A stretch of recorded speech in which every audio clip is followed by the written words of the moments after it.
कल मैंने कहा था नारियों में जागृति पहले की अपेक्षा बहुत हुई। नारियां और समाज का एक बड़ा वर्ग शूद्र जिसको कहा डाला गया था, ये दोनों मूक हो गए थे, बोल नहीं सकते थे। शूद्र, ब्राह्मण, क्षत्रिय, वैश्य के अलावा सब शूद्र, और ये बोल नहीं सकते थे क्योंकि ये जन्म से अछूत, इनका वेद में अधिकार नहीं, शास्त्र में अधिकार नहीं, सन्यास में अधिकार नहीं, किसी शुभ कर्म में अधिकार नहीं, केवल सेवा करें। अब अगर कुछ कहते हैं तो पाप करते हैं। ये दबाव वर्ण व्यवस्था के नाम पर राजनीतिक रहा। वेद के ऋषियों ने ऐसा कभी नहीं कहा। वेद में आया है पंच एमिरे जनाः, पंच एमिरे जनाः, पंच जनाः एमिरे। एमिरे कहते हैं हवन करने को, पंच जन कहते हैं ब्राह्मण, क्षत्रिय, वैश्य, शूद्र, निषाद।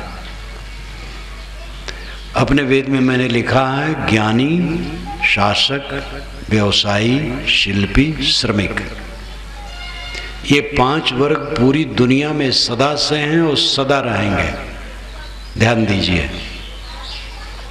ज्ञानी, जिसको पुरा काल में ब्राह्मण कहा जाता था, शासक, जिनको क्षत्रिय कहा जाता था, व्यवसायी, व्यवसायी, जिनको वैश्य कहा जाता था, शिल्पी, जितने कारीगर हैं, और श्रमिक, मजदूर दल। ये 5 वर्ग पूरी दुनिया में है और सदा रहा है, सदा रहेगा। इसमें कोई अछूत नहीं है। एक ही घर में जिसको हम ब्राह्मण कहते हैं, उसमें कोई हो सकता है विद्वान हो और तपस्वी हो, साधना परायण हो, और कोई हो सकता है राजनेता हो, तो जो राजनेता हो तो क्षत्रिय हो गया। कोई हो सकता है व्यवसाय करता हो तो व्यापारी हो गया। कोई हो सकता है उसमें कोई कला हो तो शिल्पी हो गया, और कोई नौकरी करता है तो मजदूर हो गया। नौकरी क्या है? सर्विस। तो मजदूर बुरा नहीं है। हमारे शरीर में पैर सबसे नीचे है। ब्राह्मणोस मुखमासीत बाहु राजन्य कृता उरु तदस्य यद वैश्य पदभ्याम शूद्रो अजायत। ये ऋग्वेद में आता है। ब्राह्मणो अस मुखमासीत, उसका मुख ब्राह्मण था, ये अर्थ है। ब्राह्मणो अस मुखमासीत बाहु राजन्य कृता, उसके बाहु राजन्य थे। उरु तदस्य यद वैश्य, उसके उर जंघे वैश्य। पदभ्याम शूद्रो अजायत, पैर से शूद्र पैदा हुए। ये आलंकारिक कथन है। विराट पुरुष भगवान समाज है, और इसमें जो ज्ञानी है वो ब्राह्मण है, और जो शासन सूत्र को लेके चलते हैं वो क्षत्रिय है, जो व्यवसायी हैं वो वैश्य है, जो श्रमिक है वो शूद्र है। लेकिन आप समझ लीजिए, पैर शूद्र है और लोग क्या कहते? पाय लागी, सिर लागी कोई नहीं कहता। ब्राह्मण का नमस्कार कोई नहीं करता, शूद्र का नमस्कार सब करते हैं। पाय लागी कहते हैं लोग, सिर लागी कोई कहता है? किसी पंडित से कहा तो महाराज सिर लागी, तो नाखुश हो जाएगा। और सिर ब्राह्मण है और पैर शूद्र है। पाय लागी मतलब क्या है? शूद्र को लग रहे हैं, शूद्र के सामने सिर झुका रहे हैं। विष्णु भगवान के चरण से गंगा निकले, और विष्णु भगवान विराट पुरुष के चरण से शूद्र निकले। गंगा पतित पावनी हो गई, शूद्र अपवित्र कैसे हो गए? ये सब आलंकारिक कथन है। समाज विराट पुरुष है। ज्ञानी कोई भी वर्ग का हो, ज्ञानी है, तपस्वी है, वो ब्राह्मण है। ब्रह्म जानाति ब्राह्मणा। ब्रह्म का अर्थ है जो बढ़े या बड़ा हो। बृहत्वाद ब्रह्म, आग बढ़ती है, जलाओ तो आग को ब्रह्म कहा। वेद में पहला मंत्र है अग्निमीले से, अग्निमीले पुरोहितम यज्ञ से देवम ऋतुजम होतारम रत्न धातमम। तो अग्नि शब्द पहला है, इसलिए ब्राह्मण का गुरु अग्नि माना जाता है। गुरु रग्नित जाति नाम, अग्नि ब्रह्म है। और अग्नि में जो हवन करे वो ब्राह्मण है। और जिस मंत्र से हवन करे वो भी ब्रह्म है। तो वेद मंत्रों से हवन किए तो वेद मंत्र भी ब्रह्म है और अग्नि ब्रह्म है, और जो हवन करे वो ब्राह्मण है। और एक वेद कहता है पंच एमिरे जना, पंच जना एमिरे, ब्राह्मण क्षत्रिय वैश्य शूद्र निषाद ये हवन करते हैं। और एक बार नहीं है, वेदों में बारंबार है पंच जना, पंच जना। पंचजन का आदर है, वेद में किसी का निरादर नहीं। वेद में अछूत नाम का शब्द ही नहीं कि कोई अछूत होता है, वेद के ऋषि नहीं जानते थे, पीछे वाले गड़बड़ाए हैं। इसलिए कबीर साहब ने कहा वेद पढ़े पर भेद न जाना। लोग वेद पढ़ते हैं लेकिन वेद का भेद नहीं जानते हैं। कबीर साहब आज से 500-600 वर्ष पूर्व ये चाहे थे कि मानव मात्र का अधिकार सर्वत्र समान हो, सर्वत्र सबका अधिकार हो, जिसकी जैसी योग्यता हो आगे बढ़े, स्त्री हो पुरुष हो कोई हो, और कोई किसी को अछूत न कहे, छोटा न कहे। और इस पर उन्होंने कस के कहा, किसी को नहीं क्षमा किया। और वो बात सुलगते सुलगते आज़ाद भारत में कानून के रूप में बदल गया। एक कबीर विचारों की सच्ची विजय है। लोकसभा भवन और विधानसभा भवन में वर्ण व्यवस्था के पक्षधर भले बैठे हो, लेकिन वे मजबूर हैं मानवतावादी विचार के अनुसार कानून बनाने के लिए। नारियों को कुचल दिया गया था। साहब ने कहा कुपुरुषा को नारी, माटी का घट साज बनाया, नादे बिंद समाना, घट बिन से क्या नाम धरोगे हम खोज बुलाना। सबके शरीर में वही चीज है। आधे बसे पुरुष आधे बसे जो, पंडित देखो हृदय विचारी, कुपुरुषा को नारी, सहस समाना घट घट बोले वाके चरितानुपा, वाको नाम कहा कह लीजिए ना वाके वर्ण रूपा। तय मैं क्या कर सी नर बोरे, क्या मेरा क्या तेरा, राम खुदाए शक्ति शिव एक कौदो काहे नहीं हो रहा। वेद पुराण किताब कुराना नाना भांति बखाना, हिंदू तुरुक जैनी और जोगी ये कल काहू न जाना। नाना प्रकार का वर्णन है, न कि वस्तु नाना प्रकार का है। कोई अल्लाह कहा, कोई राम कहा, कोई ईश्वर कहा, कोई गॉड कहा, कोई ब्रह्म कहा, लेकिन इस सब का अर्थ एक होता है। मुसलमान लोग कहते अल्लाह। अल्लाह शब्द अरबी भाषा का है, इसमें दो पद है, अल और इलाह। अल का अर्थ है आदरणीय, इलाह का अर्थ है पूज्य। तो अल्लाह का अर्थ होता है आदरणीय और पूज्य। और वेद का पहला मंत्र जो मैंने अभी कहा था, अग्निमेले पुरोहितम यज्ञ से, इसका साणाचार्य ने भाष्य किया, अग्नि नामकम देवम ईड अस्तुता विद्यातु, ईले अस्तोम ईड अस्तुता विद्यातु।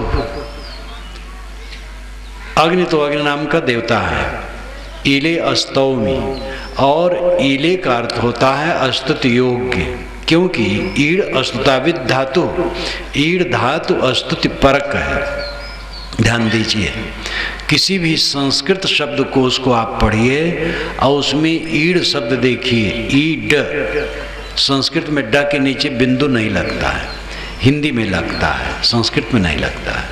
ईड होगा जिसको हम ईड़ पढ़ते हैं। तो ईड़, ईल, इलाह एक बात है।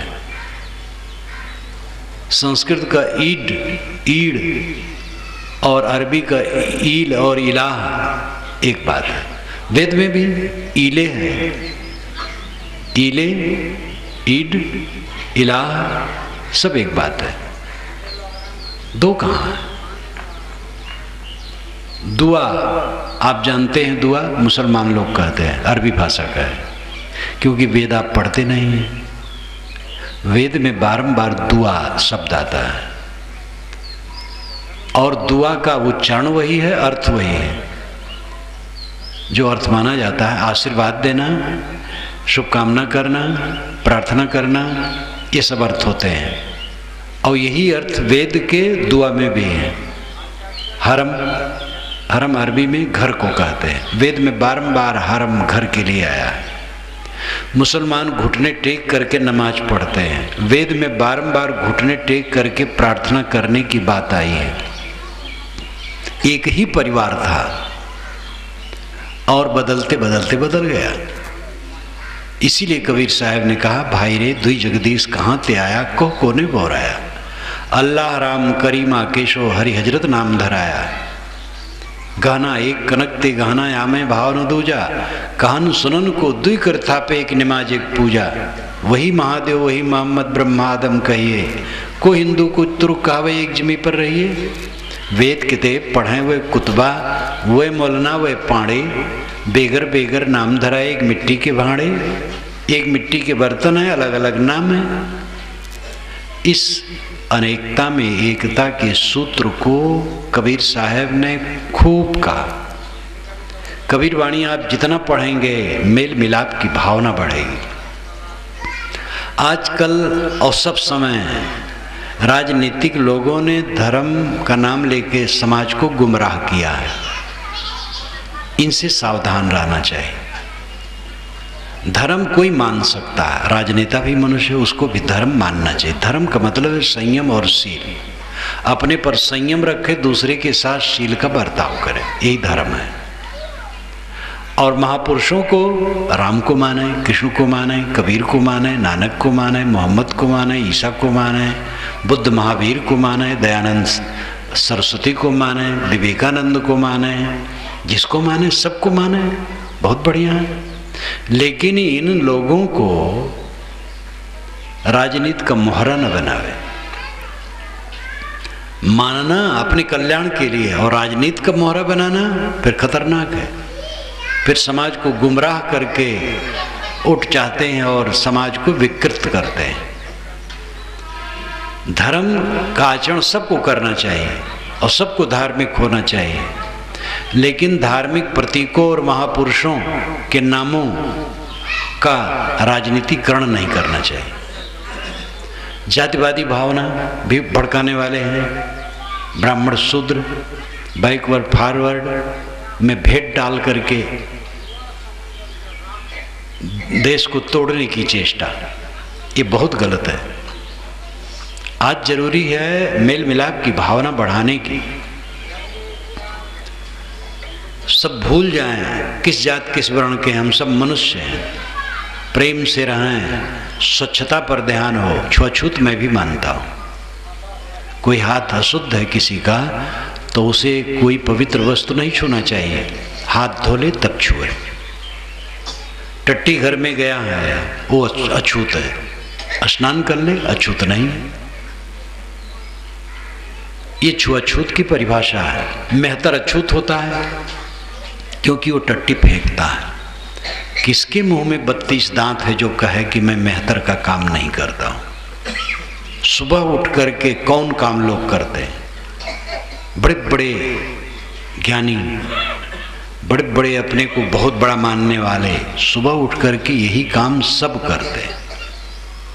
अपनी टट्टी धोते हैं तो खराब नहीं है, दूसरी टट्टी धो दे तो खराब हो गया। टट्टी करके जगह गंदी करने वाला तो अच्छा है और साफ करने वाला खराब हो गया। ऐसी अकल वालों का समाज में विनाश है। और यही कारण है हिंदू समाज का पतन क्यों हुआ। इस चीज को नहीं समझा। आर्य लोग क्यों आगे बढ़े थे? क्योंकि वो कर्म करों के पक्षधर थे और स्वयं कर्म करते। वेद के रचयिता जितने आर्य थे सब कर्म करते, हल चलाते थे, गाय चराते थे, गाय धोते थे, घर बनाते थे, कुआं खोदते थे, धान और फसल काटते थे, सब काम करते थे। वेदों को आप पढ़िए, मैंने वेद में तो सब व्यवस्थित कर दिया है हिंदी में। 121 संदर्भों में चारों वेदों के सारे विषय दिए गए हैं। सीरा युंजन्ति कवयो, ये वेद का मंत्र है। सीर कहते हैं हल को, नागर को।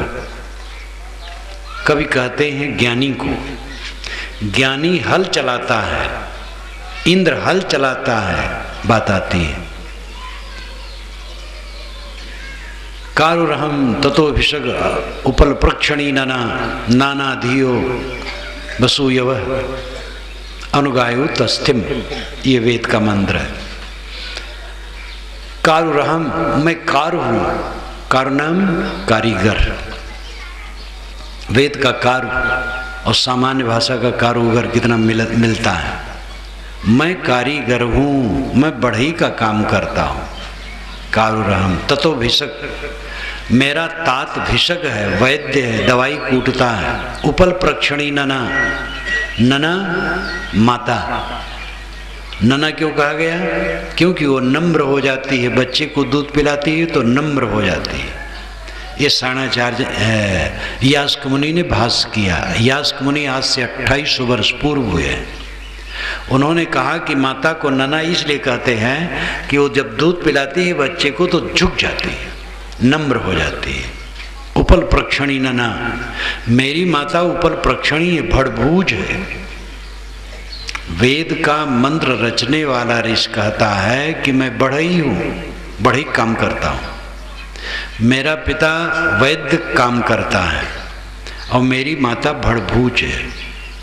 नाना धियो वसूयो, बस के लिए, धन के लिए हम लोग नाना काम करते हैं।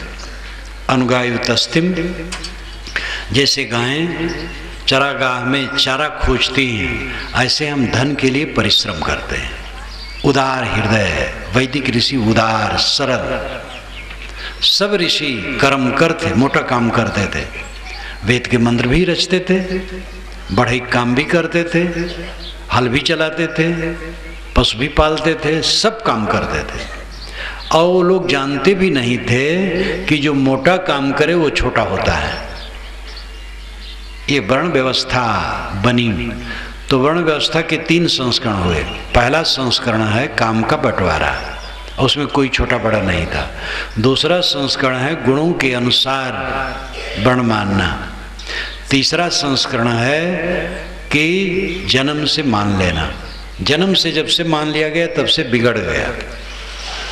अगर हम ये मान लें कि जिसको लंगोटी और अचला पहना दिया गया है वो साधु है, चाहे जैसे रहे, तो साधुता का विनाश है। एक कपड़ा साधु नहीं है, कपड़ा तो केवल वेश है। साधु तो ज्ञान भक्ति वैराग का समुच्चय है, त्याग वैराग हो। इसीलिए वर्ण व्यवस्था अपना भी मिटा और समाज को काफी धक्का दिया। अब जगने की जरूरत है। भूल जाओ, किसी से जात मत पूछो। जाति का अर्थ होता है पैदा होना। जात संस्कृत भाषा का शब्द है। जिनकी पैदाइश एक है उनकी जात एक है। गाय से और भैंसे से बच्चे नहीं होते इसलिए उनकी जातियां अलग है। बकरी से और सूकर से बच्चे नहीं होते इसलिए उनकी जातियां अलग है। किंतु इस पृथ्वी के किसी कोने के नर और किसी कोने की नारी से बच्चे होते हैं। इसलिए मानव मात्र एक जाति है, 2 जाति नहीं है। वर्ण, रंग, 3 रंग हैं प्राणियों में। समाज शास्त्रियों ने 3 में विभाजित किया है। यूरोपाव, मंगोलाव, निग्रोसम। यूरोपाव जो गोरा रंग लेके हो, निग्रोसम जो काला रंग के लेके हो, और मंगोलाव जो लाल रंग लेके हो। 3 रंग के मनुष्य प्राय होते हैं। लेकिन ये जलवायु के कारण है। एक क्षेत्र में रहते हुए भी परंपरा, घर में रहते रहते परंपरा लोग थोड़ा गोरे हो जाते हैं और धूप में काम करते करते परंपरा लोग सांवले हो जाते हैं। तो इसमें कोई फर्क नहीं है। राम श्याम थे और श्री कृष्ण घन श्याम थे, तो क्या करोगे? इनको टाट से बाहर कर दोगे? राम और श्याम हमारे पूज्य हैं, उनका रंग चाहे जो रहा हो। रंग क्या करता है? रंग से कोई बड़ा छोटा होता है? अयोध्या के पास एक पंडित जी ने मुझसे कहा, महाराज होता कैसे नहीं है? वर्ण के अनुसार रंग होता है, ब्राह्मण गोरे होते हैं। तो मैंने कहा शूद्र भी गोरे होते हैं। तो कहे वो ब्राह्मणों के अंश हैं। तो मैंने कहा ब्राह्मणों में जो काले होते हो किसके अंश हैं? तब बेचारे बहुत शर्माए। चाणक्य जो प्रसिद्ध ब्राह्मण थे, कूटनीतिज्ञ, वो चाणक्य काले थे, महाविद्वान। तो ये सब तुच्छ भावनाओं को लेकर के जो दूसरे को नीचा कहते हुए छोड़ दो। किसी से जात पूछो ही मत, प्रेम का व्यवहार करो। विवाह करना हो लड़की लड़का का, अगर आप अंतरजातीय शादी नहीं मानते हो तो पूछ लो। अब अंतरजातीय शादी मानते हो तो उसमें पूछने की जरूरत नहीं, योग्यता देखो। मेरा इसमें कोई पक्ष विपक्ष नहीं, आप लोगों का काम है। अंतरजातीय शादी मानो, अंतरजातीय शादी न मानो, ये आपका विचार है, क्योंकि आपको विवाह करना है। मैं इसमें तटस्थ रहता हूँ। एक कॉलेज का लड़का मुझे पत्र दे के पूछा था कि आप अंतरजातीय शादी मानते हैं कि नहीं मानते हैं? तो मैंने उसको लिखा मैं शादी ही नहीं मानता हूँ। तो हमसे क्यों पूछते हो? जो शादी करते हो जाने। अंतरजातीय शादी की अपनी एक जटिलता है, उसमें भी परेशानियां हैं, लेकिन समाजशास्त्री कहते परेशानियों को उठा करके ही आदमी आगे बढ़ सकता है। पहले अंतरजातीय शादी थी।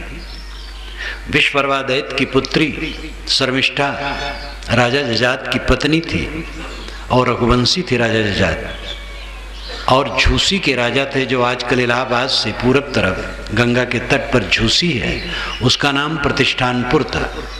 काशी इत्यादि उसी राज्य में आता था। प्रतिष्ठानपुर उस समय राजधानी थी, और राजा जजात रघुवंशी थे, और उनकी पत्नी एक थी देवपुत्री और एक थी दैत्यपुत्री। शर्मिष्ठा दैत्यपुत्री थी। तो जब लड़की लड़का शादी करना हो जात पूछ लो, हरदम जात पूछे, जिससे तो भैया कौन लोग हो, कौन जात के हो भैया, देख नहीं रहे हो मनुष्य जात के हैं। बैल को पहचान लेते हो, घोड़े को पहचान लेते हो, बिल्ली को पहचान लेते हो, कुत्ते को पहचान लेते हो, मनुष्य को नहीं पहचान पाते हो। इतने हृदयहीन। हिंदू समाज ने जातिवादी भावना और छुआछूत की वृद्धि करके उसने अपने को तोड़ा और बेवकूफ़ी की है। अब वो बेवकूफ़ी नहीं करना है, प्रेम से आपस में रहो। कबीर साहब तो कहते हैं हाथ बढ़ाओ सबके लिए, मुसलमान ईसाई कोई पराया नहीं है, प्रेम का बर्ताव करो। परमात्मा की प्राप्ति जीवन का परम लक्ष्य, इस पर थोड़ा ध्यान दें। मैंने दोपहर में कहा था प्रत्यक्ष परोक्ष अपरोक्ष, ये 3 विषय है, लेकिन अभी विवरण देने का समय नहीं है। मैंने कहा था और ये भी वादा किया था, अवसर मिला तो मैं कहूँगा, उस पर थोड़ी चर्चा। प्रत्यक्ष परोक्ष अपरोक्ष, ये 3 विषय है।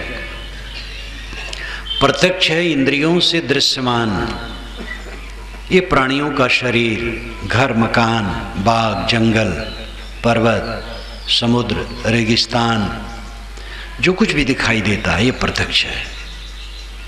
इसी को आप माया कह सकते हैं, बने बिगड़े वही माया है। प्रत्यक्ष में सब जीव डूबे हैं, शरीर को सत्य मानते हैं, यही शरीर ही सब कुछ है, आत्मा के विषय में ज्ञान नहीं। घर द्वार धन संपत्ति जो कुछ मिला मालूम होता है यही रोज रहेगा साथ में। हम देखते हैं कि हमारे पूर्वज छोड़ छोड़ के चले गए हैं, लेकिन अपने लिए ख्याल नहीं, इसी में डूबे हैं, और इसको लेकर के महा पाप लोग कर रहे हैं। जमीन मकान धन दौलत पद को लेकर के लोग भाई की हत्या करते हैं, माता पिता को कष्ट देते हैं, और न मालूम कितना कितना कुल हो रहा है दुनिया में। आप लोग ज़्यादा जानते हैं, हम तो दूर से देखते सुनते हैं। सब यही माया के लिए सारा पाप है। सारा संसार प्रत्यक्ष में डूबा है। कुछ जीव धीरे धीरे इससे उपराम होते हैं, उनको लगता है इसमें सुख नहीं है, ये दुखदायी है, और वे परोक्ष के विषय में कल्पना करते हैं। परोक्ष क्या है? जो मन की अवधारणा है। प्रत्यक्ष तो इंद्रियों का विषय है, आंख, नाक, कान, जीभ, चाम, इनसे जो कुछ समझ में आता है ये प्रत्यक्ष है। और परोक्ष है मन की कल्पना, मन की अवधारणा। ऐसा ईश्वर, वैसा ईश्वर, सगुण ईश्वर, निर्गुण ईश्वर, साकार ईश्वर, निराकार ईश्वर, 4 हाथ वाला ईश्वर, 8 हाथ वाला ईश्वर, लोक में रहने वाला ईश्वर, हमारे चारों तरफ रहने वाला ईश्वर। इस प्रकार ईश्वरों और देवताओं की कल्पना ये परोक्ष है। और कुछ लोग प्रत्यक्ष से उब करके, हट करके परोक्ष की उपासना में लग जाते हैं। कोई देवता को पूजते हैं, कोई नाम जपते हैं, कोई तीर्थ करते हैं, कोई अमुक प्रकार के ईश्वर का ध्यान करते हैं, तो उनके मन में थोड़ा संतोष होता है। दुनिया की झंझट से चित्त हटाते हैं तो उनके मन में थोड़ी थोड़ी शांति आती है, तो संतोष होता है। लेकिन पूरा संतोष नहीं होता है, क्योंकि परोक्ष मन की अवधारणा है, मन की कल्पना है। तीसरा है अपरोक्ष। अपरोक्ष का मतलब स्वयं आत्मा। वहाँ इंद्रियां भी शांत हो जाती हैं, मन भी शांत हो जाता है, केवल शेष रहता है आत्मा, वो अपरोक्ष है। जब इसका बोध होता है और इसमें स्थित होती है, तब सब भय खत्म हो जाता है और परमानंद की प्राप्ति होती है। हमारी जो हिस्ट्री है पहले परोक्ष के लिए, प्रत्यक्ष और परोक्ष के लिए रही है। वेदों को आप पढ़िए तो धन, पुत्र, गायें, स्त्री, जमीन, चौड़ी चौड़ी सड़कें, रत्न प्राप्त करने के लिए वैदिक ऋषि खूब प्रार्थना करते हैं। प्रत्यक्ष के लिए खूब प्रार्थना करते हैं, परोक्ष की प्रार्थना करते हैं। देवी देवता परोक्ष हैं, उनकी प्रार्थना करते हैं। केवल प्रार्थना नहीं करते, मेहनत भी करते थे, लेकिन प्रार्थना भी करते थे। परंतु वे जब हजारों वर्षों से थक गए और देखे कि बाहर से कोई कुछ दे नहीं रहा है, तब वे अपरोक्ष की तरफ लौटे। तो उन्हीं ऋषियों की परंपरा में आगे ऋषियों ने कहा, अहम ब्रह्मास्मि तत्त्वमसि, अयम आत्मा ब्रह्म प्रज्ञानम ब्रह्म। ये 4 महावाक्य आप सुने होंगे। अहम ब्रह्मास्मि, मैं ब्रह्म हूँ, इसका अर्थ होता है अहम, मैं, ब्रह्म श्रेष्ठ, अस्मि हूँ, अहम ब्रह्मास्मि, मैं ब्रह्म हूँ। तब किसी ने कहा, महाराज आप ब्रह्म है और मैं क्या हूँ? तो उन्होंने कहा, तत्त्वमसि, तत् त्वम असि, तत् वह तुम तू असि है, वह ब्रह्म तू ही है। तो कहा, महाराज आप ब्रह्म है, ब्रह्म बाकी लोग? तो ऋषि ने कहा, अयम आत्मा ब्रह्म, अयम आत्मा ब्रह्म, ये सब आत्माएं ब्रह्म है। तो कहे, महाराज ये 3 बात हो गई, एक बात में समझाइए। तो उन्होंने कहा, प्रज्ञानम ब्रह्म, ज्ञान ही ब्रह्म है। जहाँ जहाँ ज्ञान है वो सब ब्रह्म है। ये देखो देवी देवता बैठे हैं, सब ब्रह्म है। इसी को कबीर साहब ने कहा, सब राम है, हृदय बसे ते ही राम न जाना। उस सब को राम कहते हैं। कबीर साहब जमाने में राम शब्द का प्रचलन काफी हो गया था। वेद और वैदिक काल में राम शब्द का प्रचलन नहीं था। राम नाम जप 1000 वर्षों से प्रचलित है, उसके पहले नहीं था। गॉड शब्द जो विश्व प्रसिद्ध है वो 600-700 वर्षों का है, उसके पहले गॉड शब्द नहीं था। सारे शब्द मनुष्यों के बनाए हैं, लेकिन सत्य मनुष्य का बनाया नहीं, वो अनादि अनंत है। जैसे पानी, संस्कृत साहित्य में कहीं पानी नहीं है। वेद शास्त्र और पीछे तक जितना संस्कृत साहित्य है, हजारों ग्रंथ, लाखों ग्रंथ, कहीं पानी शब्द नहीं है। पानी शब्द नया है। संस्कृत में पान है, पीने को पान कहते हैं। पान से पीछे पानी बन गया। संस्कृत में जल को जल कहा गया, सलिल कहा गया, नीर कहा गया, आप कहा गया, अप कहा गया। हम लोग आप कहते हैं संस्कृत में, अरबी वाले आब कहते हैं। एक अक्षर का फर्क हो गया। तो इस प्रकार शब्द बनते हैं और बिगड़ जाते हैं, लेकिन पानी तो वही रहता है। अगर हम कहें हमारे पूर्वज लोग पानी नहीं पीते थे क्योंकि संस्कृत साहित्य में पानी है ही नहीं, तो भूल होगी। पानी नहीं पीते थे, जल पीते थे। तो पानी और जल में फर्क है। कोई अल्लाह नहीं कहा, राम कहा, कोई राम नहीं कहा, अल्लाह कहा, तो फर्क क्या हुआ? हृदयहीन मत बनो, दूसरों को आदर दो। दुनिया बहुत बड़ी है, इसमें विभिन्न देश काल में महापुरुष होते हैं और महापुरुषों के उपदेश से लाखों लोग सुधरते हैं, पंथ संप्रदाय बन जाता है, मजहब बन जाता है। इस प्रकार संप्रदाय बनते रहे, बन रहे हैं, बनेंगे। लेकिन कोई संप्रदाय सत्य का एकाधिकारी ठेकेदार नहीं है। सारे संप्रदाय मनुष्य के बनाए हैं, सारी किताबें मनुष्य की रचनाएं हैं, सारे महापुरुष मनुष्य हैं। इसलिए सभी महापुरुषों का आदर करो, सभी पुस्तकों का आदर करो और सभी मजहबों और संप्रदायों का आदर करो। अपने संप्रदाय से चलो और दूसरे के संप्रदाय का आदर करो। यही मेल मिलाप की भावना उत्पन्न कर सकता है और यही सच्चाई है। सत्य का एकाधिकारी ठेकेदार संप्रदाय वाले बनते, जैसे जाति और वर्ण को लेकर के अहम हीनत्व की भावना है, वैसे संप्रदायों को लेकर के भी है। हमारा संप्रदाय मोक्ष देता है, दूसरे के संप्रदाय में मोक्ष नहीं है।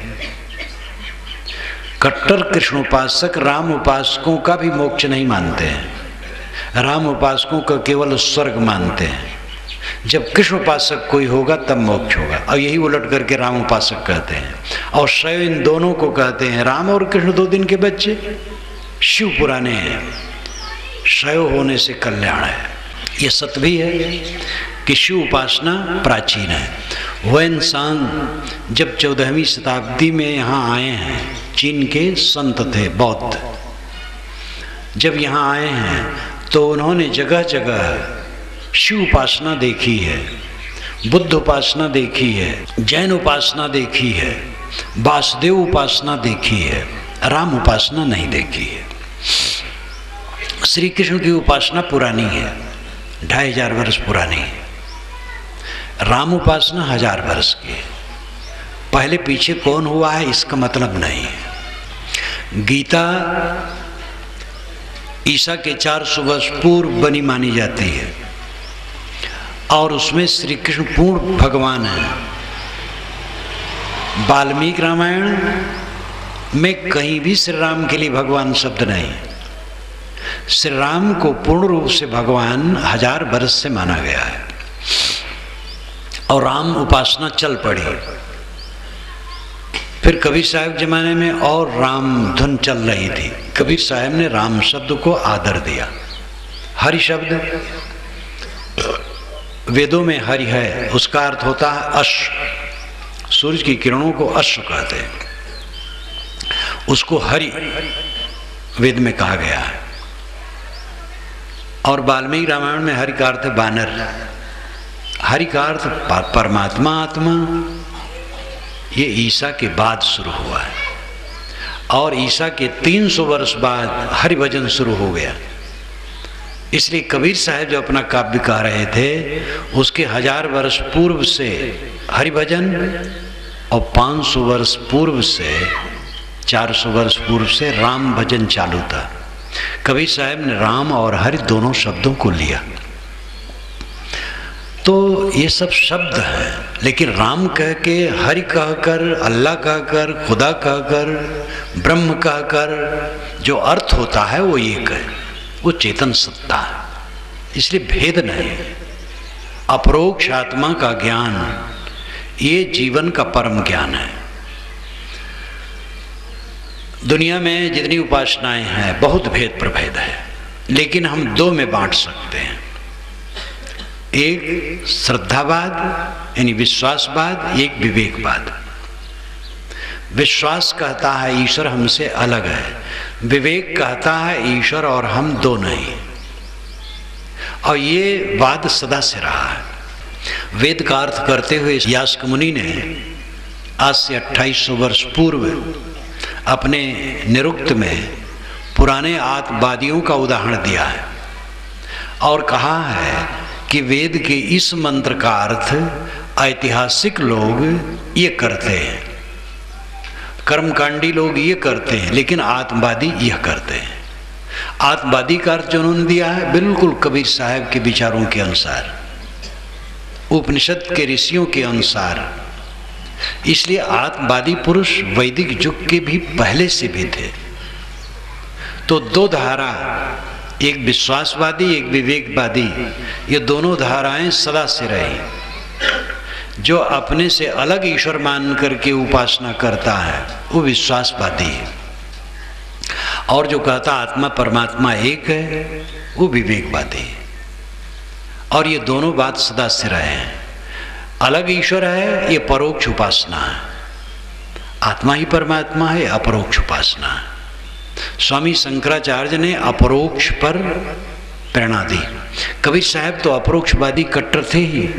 पानी में मीन पियासी मही सुने आवत हंसी, आत्मज्ञान बिना नर भटके कोई मथुरा कोई काशी। जैसे मृगा नाभि कस्तूरी बन बन फिरत उदासी, जल बिच कमल कमल बिच कलियां तेह पर भवर निवासी। सो मन बस त्रैलोक भयो सब जति सती सन्यासी, जाको ध्यान धरे विधि हरिहर मुनिजन साहस 88।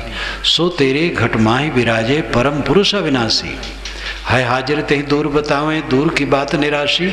कहत कबीर सुनो भाई साधो बिन गुर भरम न जासी। तो कबीर साहब अपरोक्ष आत्मा को ब्रह्म मानते हैं, ये आत्मा ही परमात्मा है। और ये बात यास्क मुनि कहते हैं कि पहले के ऋषि जो आत्मवादी हैं वेद का अर्थ आत्मा परक लगाते हैं। उपनिषद के ऋषियों ने आत्मा ही को परमात्मा कहा। सांख्य के चिंतक कपिल ने ये आत्मा को पुरुष कहा। पुरुष का अर्थ होता है जो आगे आगे ज्ञान प्रकाश करे। पुरुष में दो शब्द है, पुर और उष।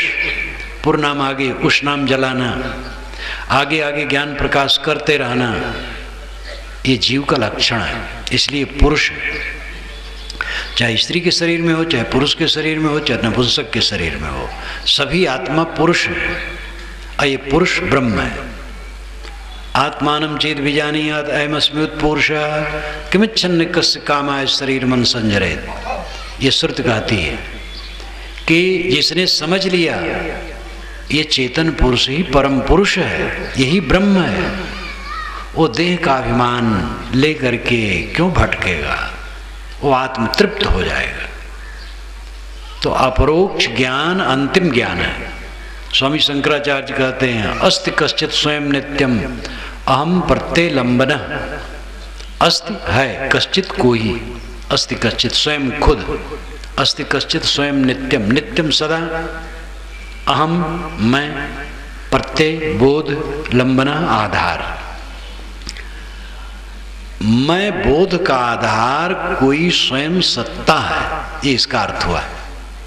मैं खाता हूँ, मैं आता हूँ, मैं जाता हूँ, मैं काम करूँगा, मैं ये काम नहीं करूँगा, मैंने तुम्हारी बातें मान ली, मैं तुम्हारी बात नहीं मान सकता। ये जो मैं रात दिन करने वाला है,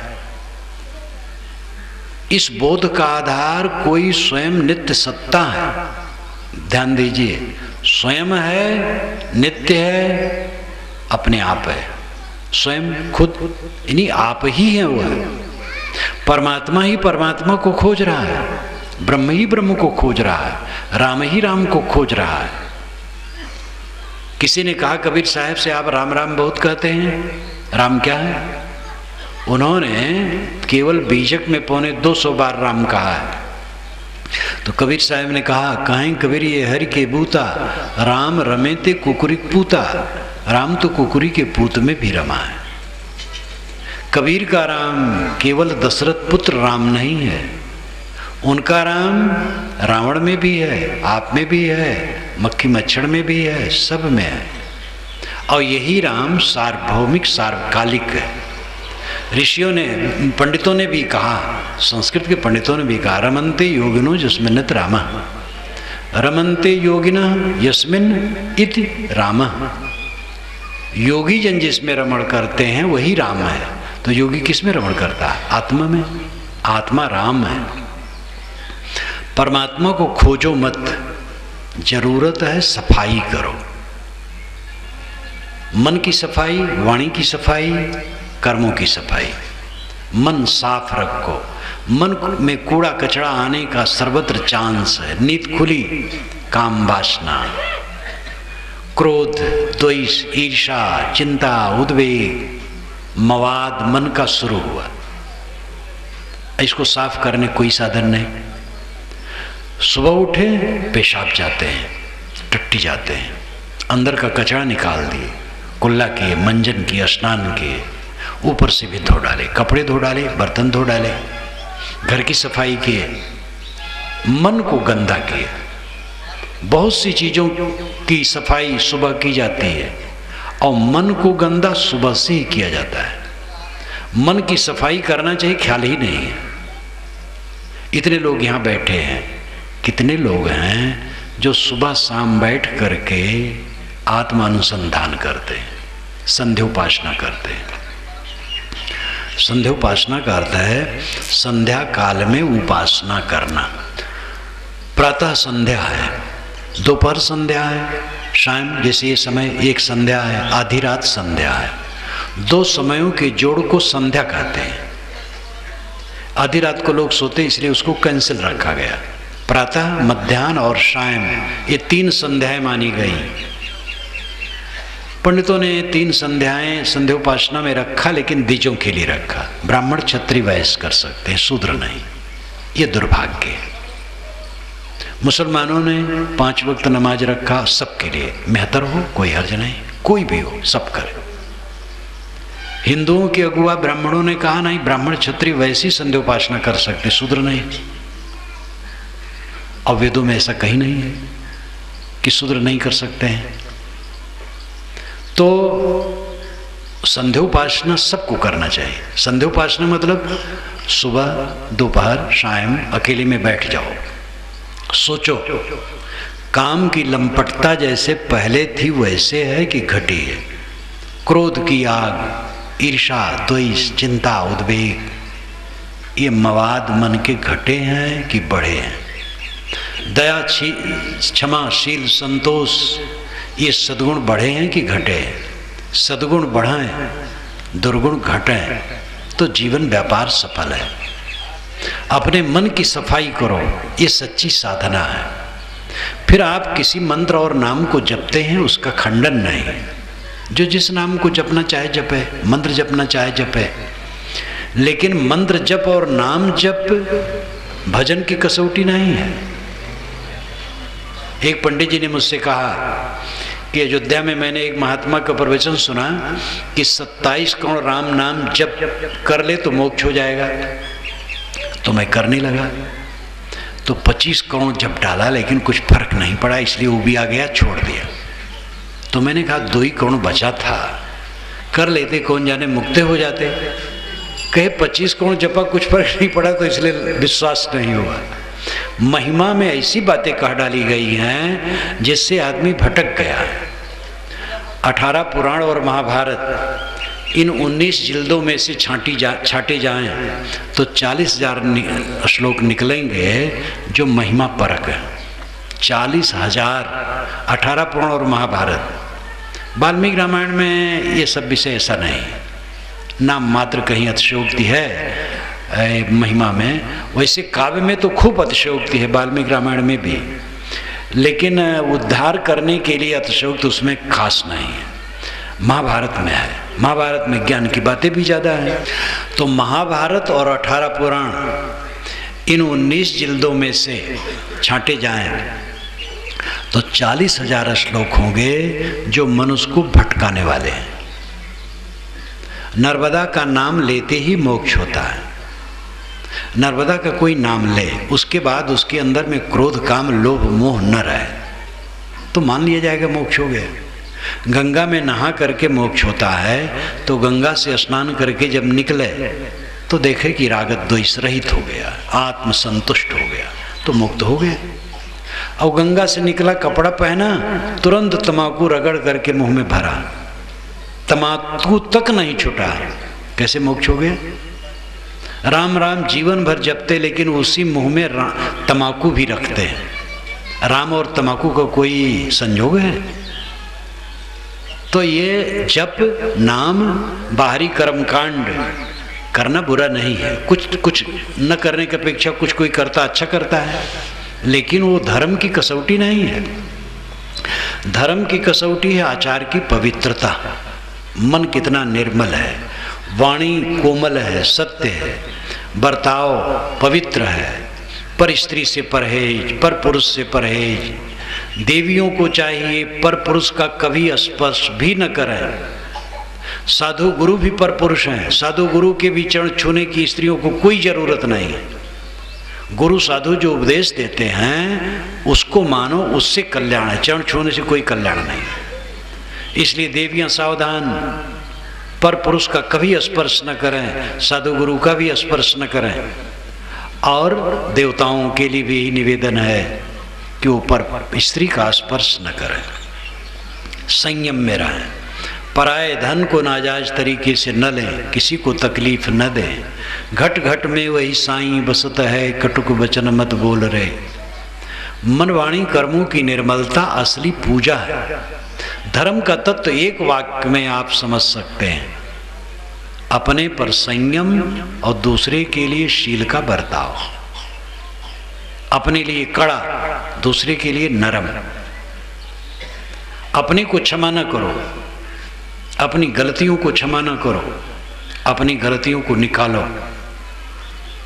रुई धुन धुन करके धुनिया सारे कचड़े को झाड़ देता है, साफ रुई रह जाती है।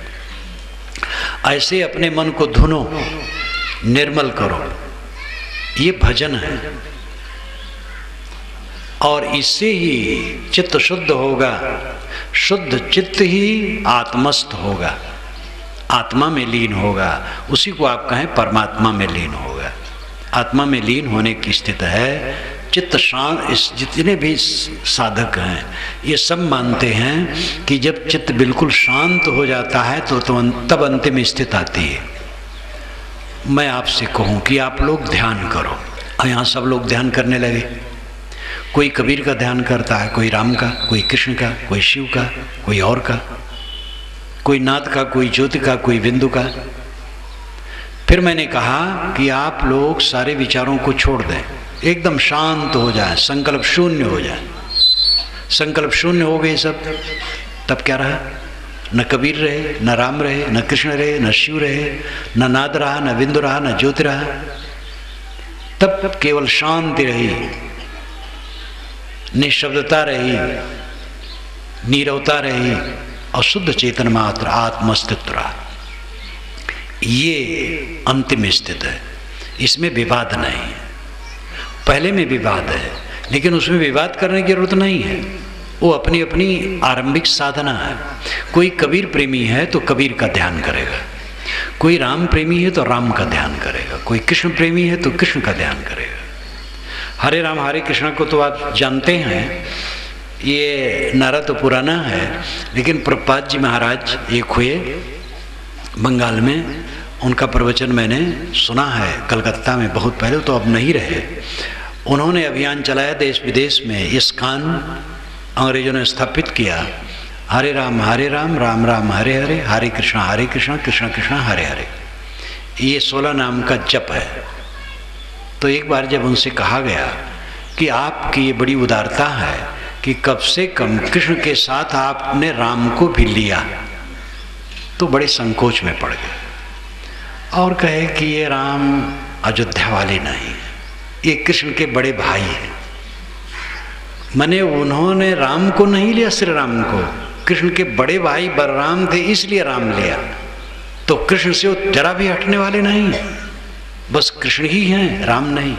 राम को अलग रखो। अयोध्या में आप जाकर के देखो, कहीं कृष्ण कहने वाला मिलेगा नहीं, सीताराम की धुन सर्वत्र है। तो जिस मार्ग में है वो नाम जपेगा, उस महापुरुष का ध्यान करेगा, कोई बुरा नहीं। लेकिन ये ध्यान आरंभिक है, अंतिम ध्यान है संकल्प शून्यता, वृत्ति का निरोध, योगश्चित्त वृत्ति निरोध है, उसमें कुछ नहीं रह जाता है। उसी को साहब ने कहा है, समझे की गति एक है, जिन समझा सब ठौर, काहे कबीर ये बीच के बल कहीं और की और। जितने समझदार हैं सबकी दशा एक है, ये बीच के लोग उबलते हैं। कोई समझदार हुआ वो भेद नहीं मानेगा। भेद है सगुण उपासना में, और सगुण उपासना आरंभिक है, अंतिम नहीं है। और उस भेद को हम भेद नहीं मानते हैं, वो अपनी अपनी शाखा है। अभेद में पहुंचना है, जहाँ ये सब मिट जाता है, वो आत्मलीनता है। यत्र नानद पश्यत नानद श्रणोत नानद विजाना सभूमा। ये सनत कुमार ने नारद को समझाते हुए छांदोग्य उपनिषद में कहा। ये लंबी व्याख्या है, मैंने उपनिषद सौरभ में सब विवरण दिया है। अंत में ये कहा, जब दूसरे को नहीं देखता, दूसरे को नहीं सुनता, दूसरे को नहीं जानता, ये भूमा की स्थिति है। भूमा ब्राह्मी स्थित, आत्म स्थित, स्वरूप स्थित। देखना सुनना जानना बंद करो। रूमी साहब एक मुस्लिम संत हुए ईरान में, उन्होंने कहा, चश्म बंदो गोश बंदो लब्बी बंद गर नवीनी सर्रे अकबर मन बखन। चश्म बंदो आंखें बंद कर लो, गोश बंदो कानों को बंद कर लो, लब्बे बंद ओठों को बंद कर लो, घर नवीनी सर्रे हक, इतने पर सत्य के दर्शन न हो, बरमन बखन मेरा मजाक उड़ाना। अर्थ है अपने को समेट लो, कुछ पाना नहीं है, न परमात्मा पाना न मोक्ष पाना है। क्योंकि पाने वाली चीज छूटती है। परमात्मा बाहर है, मोक्ष बाहर है, अगर मिलेगा तो छूट जाएगा। परमात्मा मोक्ष पाना नहीं है। परमात्मा मोक्ष तो आपका धन है, आपका सत्व है, आपका अभिन्न स्वरूप है। वो तो सब समय प्राप्त है, वो छुटा ही नहीं है। तो पाना क्या है? इसी समय था मेरा, प्रवचन करके मैं निकला तो वहाँ पर जंगल झाड़ी थी, ध्यान में बैठ गया। ये कोई 45 वर्ष पुरानी घटना होगी। तो एक नवयुवक 20-22 वर्ष का, बड़ा सुशील, वो सुन रहा होगा प्रवचन, गया खोजते खोजते मुझे पहुंचा। तो जब आहट हुई तो मैंने आंखें खोली, मैंने कहा, कहो भाई तुम क्यों यहाँ आए? तो तुरंत ही कहा, महाराज परमात्मा कब मिलेगा? तो मैंने कहा, परमात्मा के बिछुड़ने की तारीख बताओ तो मैं मिलने की तारीख बताऊं। तो खड़ा रह गया बेचारा। मैंने कहा बैठो, बातचीत हो। कभी जो नहीं छुटा है उससे मिलने की क्या बात है? विस्मरण है, स्मरण में आना है। हमारा मन बाहर है, इसलिए अंतर्मुख नहीं है। बाहर से हटे अंतर्मुख हो तो परमात्मा स्वयं अपरोक्ष है। बहिर्गत वृत्ति को खुदा दूर ही है, अंतर्गत वृत्ति को तो निज मूर ही है। निर्मल साहब कहते हैं, बहिर्गत वृत्ति को खुदा दूर ही है। अगर हमारी वृत्त बहिर्गत है, बाहर है, तो खुदा दूर है। अंतर्गत वृत्ति को तो निज मूर ही है। वृत्ति अंतर्गत हुई, बस अपना मूल मिल गया। इसलिए परमात्मा कोई हाथ पैर वाला नहीं है और कोई बाहर नहीं है। आत्मा परमात्मा है, ये अपरोक्ष बोध है और यही असलियत है। गोस्वामी जी ने बारंबार श्री राम में सब कुछ जोड़ा और कलम तोड़ दी श्री राम की महिमा में और उनकी सुंदरता में। जो कोई मिलने आए श्री राम से, सबको श्री राम के सौंदर्य में मोहा दिया। लेकिन जब खाटी की बात कही, एकदम शुद्ध अध्यात्म की बात कही, तो उन्होंने कहा, देखी सुनी गुनी मन माही, मोह मूल परमार्थ नाही। प्रकृत पार प्रभु सब उर्वासी, प्रकृति से परे है वो प्रभु, सबके उर में बसा है। अब बताओ, शरीर हृदय जो बसा है उसमें दो बसा है, आत्मा परमात्मा दो हैं, तो कितना परसेंटेज परमात्मा है और कितना परसेंटेज आत्मा है? इसको नापो किसी थर्मामीटर से। दो नहीं है, एक ही है। उसी को आत्मा कहो, उसी को जीव, उसी को ब्रह्म। इसीलिए वेदांतियों ने कहा, जीव ब्रह्म यु ना पराहा, जीव ब्रह्म ही है, दूसरा नहीं। तो अपरोक्ष बोध से ही सारा भ्रम मिटेगा। प्रत्यक्ष में दुनिया डूबी है मोह माया में, कुछ लोग परोक्ष में लगे हैं, बाहर भगवान भवानी को खुश करके कुछ पाना चाहते हैं। जो समझदार हैं अपरोक्ष बोध में आते हैं, आत्मा के शोधन में लगते हैं। आप लोग इस बात पर मनन करो और धीरे धीरे आगे बढ़ो। भेदभाव, जहाँ कहीं भेदभाव है उसको तोड़ो, जात पाती भावना छोड़ो, छुआछूत की भावना छोड़ो, आचार विचार के आधार पर छुआछूत मानो, और वर्ण और जात के नाते कोई छुआछूत नहीं। मनुष्य से प्रेम करो और प्राणियों पर करुणा करो, समताशील का अधिक से अधिक बर्ताव हो, यही धर्म है। धर्म लड़ाई नहीं करवाता है, ये तो धर्म को बिगाड़ने वालों ने लड़ाई की है। इन सब बातों पर ध्यान दें। आपको धन्यवाद देते हुए मैं अपनी वाणी को विराम देता हूँ। बोलिए सद्गुरुदेव